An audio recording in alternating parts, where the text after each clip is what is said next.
गार खलील अर्रहमान कमर ने हाल ही में एक पॉडकास्ट में ऐसा इंकिशाफ किया है जिसने शोबिज़ हलकों में हलचल मचा दी है। इन्होंने पहली बार अदाकार फैसल कुरैशी की साबिका अहलिया से अपनी शादी का एलानिया तज़किरा किया है। खलील अर्रहमान कमर ने फैसल कुरैशी की मुतल्लका से अपनी शादी का इंकिशाफ उस वक्त किया जब वो मारूफ सहाफ़ी इरशाद भट्टी के पॉडकास्ट शो में शरीक थे। पॉडकास्ट के दौरान इरशाद भट्टी ने खलील अर्रहमान कमर से उनके मकबूल ड्रामे मेरे पास तुम हो के हवाले से एक दिलचस्प सवाल पूछा। इन्होंने कहा कि ड्रामे में एक औरत अपने शौहर को छोड़कर दूसरे मर्द के पास चली जाती है, लेकिन आपके एक ड्रामे के अदाकार फैसल कुरैशी की अहलिया ने भी इन्हें छोड़कर आपसे शादी कर ली। क्या आपका ड्रामा आपकी अपनी जिंदगी की कहानी से मुतासिर था? इस सवाल के जवाब में खलील अर्रहमान कमर ने एक बड़ा राज खोल दिया। इन्होंने कहा कि ड्रामा मेरे पास तुम हो इनकी जिंदगी से बिल्कुल मुतासिर नहीं था, लेकिन जब ये ड्रामा नश्र हो रहा था तो लोगों ने ऐसी बातें जरूर की। इन्होंने फैसल कुरैशी को अपना करीबी दोस्त करार देते हुए कहा कि इन्होंने ही फैसल को शोबिज़ में मुतारफ कराया था। खलील अर्रहमान कमर ने फैसल कुरैशी की अदाकारी की तारीफ करते हुए कहा कि वो एक शानदार अदाकार हैं और इन्होंने ऑडिशन में इन्हें हैरान कर दिया था।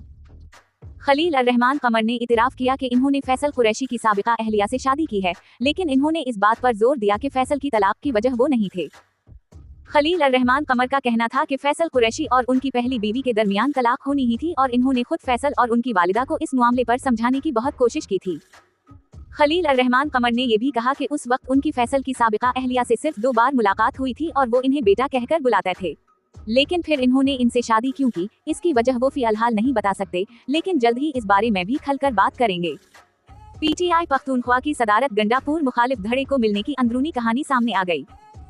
गंडापुर ग्रुप में शामिल अफराद ने जेल और मुकदमात में पेशी के दौरान अली अमीन गंडापुर के खिलाफ शिकायत के अंबार लगाए।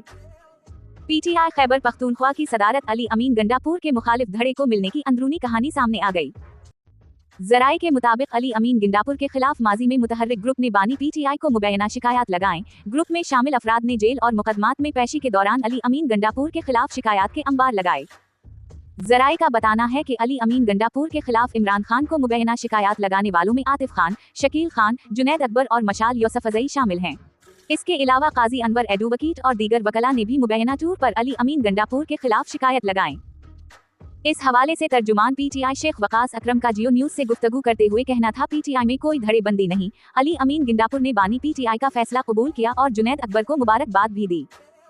शेख वकास अकरम का कहना था, अली अमीन गंडापुर पर 2 ओहदों का बोझ था, अली अमीन गंडापुर बहैसियत वजीर आला सूबे और पार्टी की खिदमत जारी रखेंगे। सूबाई सदर इंसाफ लॉ फोरम काजी अनवर एडवोकेट ने जियो न्यूज को बताया कि बानी पीटीआई को सिर्फ इतना कहा था कि एहतिसाब का कोई तरीकाकार होना चाहिए, मेरे कहने पर एहतिसाब कमेटी कायम की गई थी। काजी अनवर एडवोकेट का कहना था, बानी पीटीआई को वजीर आला अली अमीन गंडापुर के खिलाफ कोई शिकायत नहीं की, जुनैद अकबर को बानी पीटीआई ने सूबाई सदर मुकर्रर किया है। उनका कहना था, नहीं जानता वजीर आला से सूबाई सदारत लेकर जुनैद अकबर को क्यों दी गई। अली अमीन गंडापुर पीटीआई इंटर पार्टी इंतखाबात में बिला मुकाबिला सूबाई सदर मुंतखब हुए थे। याद रहे कि चंद रोज कबल इमरान खान ने अली अमीन गंडापुर से पीटीआई खैबर पख्तूनख्वा की सदारत वापस लेकर रुकन कौमी असेंबली जुनैद अकबर को पार्टी का सूबाई सदर मुकर्रर कर दिया था। जराये के मुताबिक इमरान खान अली अमीन गंडापुर को अपनी तवज्जो खैबर पख्तूनख्वा में गवर्नेंस और दहशतगर्दी पर मरकूज रखने की हिदायत भी जारी की।